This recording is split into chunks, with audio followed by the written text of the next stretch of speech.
If you're watching this video, you're probably wondering why you should not purchase a 2022 to 2024 Toyota Tundra.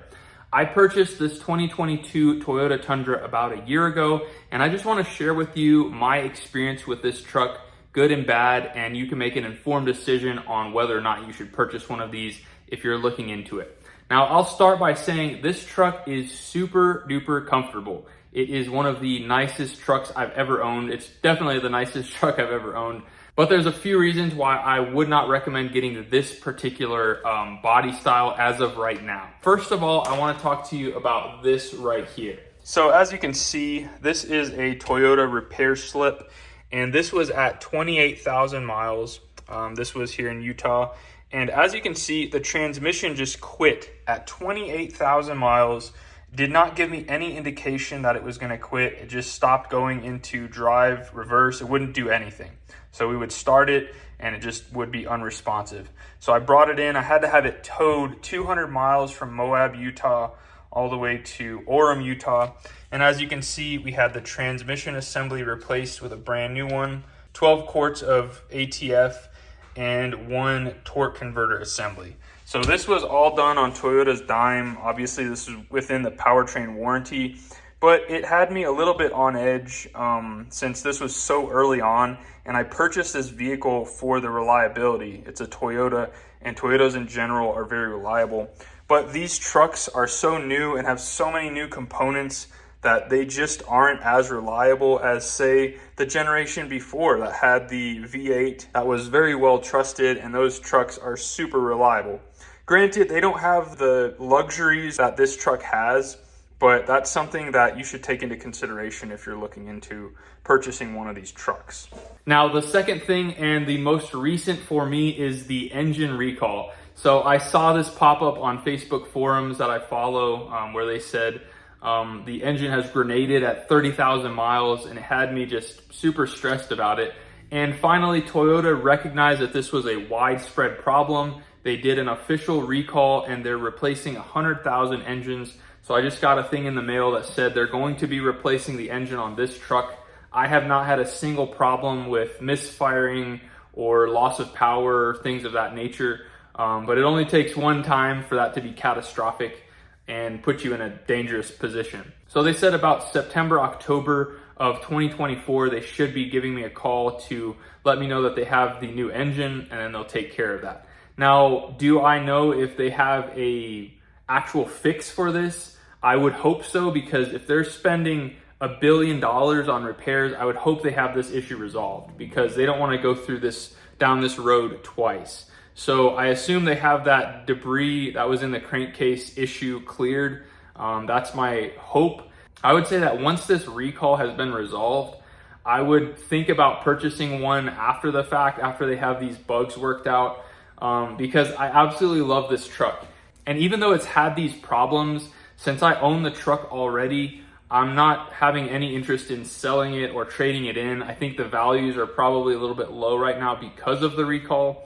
So I'm just gonna wait it out, enjoy the truck, and let Toyota take care of the rest. Now, with that being said, I currently don't feel like you should purchase this particular model. But then again, you might be able to get it at a cheap price, especially if it's under recall, and Toyota is guaranteeing that they're gonna fix it. So that's something to take into consideration. But with that in mind, I wanna show you some of the awesome things that I love about this truck. So let's go out and check it out. So obviously the looks of this truck are amazing. I absolutely love the body style.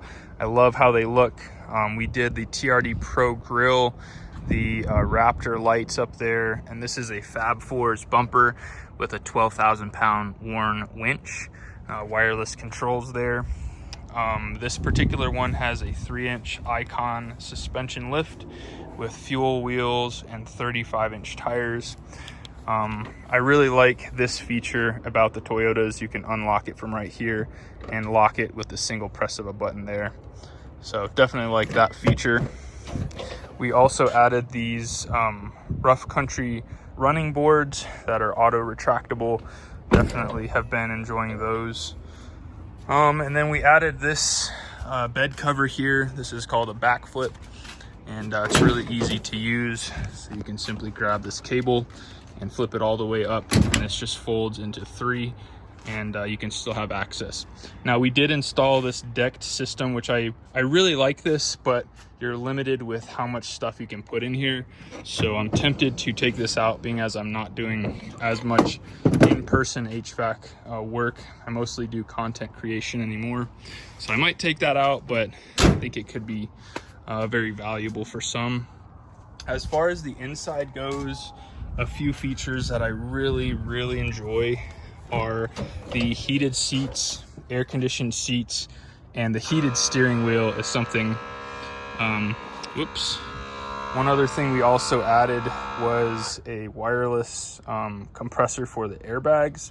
So this I have used so much with my work trailer, and then our RV. I can set it to different parameters with a touch of a button. So this will automatically go down to 5 PSI by itself.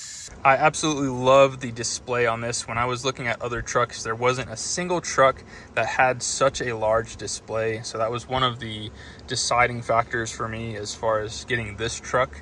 The moonroof is pretty epic. It's huge. The one downside with this moonroof is that when you go over uneven surfaces, you will get creaking with this. At first, it took me a while to get used to that. And I've since gotten over that. It's not a big deal now, but just something to be aware of. And then the back window is epic as well. Our dog absolutely loves this feature as well. When I was looking at trucks, it was kind of pathetic how small the windows were. A lot of them were about this size, and it was just kind of ridiculous. So those are just a few of the features that I really like about this truck, and just something to take into consideration if you're looking into getting one. Now, one thing that I really don't like about this truck, and I can't figure out a way to get around it, is if I am hooking up a trailer and I'm just moving it a short distance, I have to hook up the trailer cable to the truck.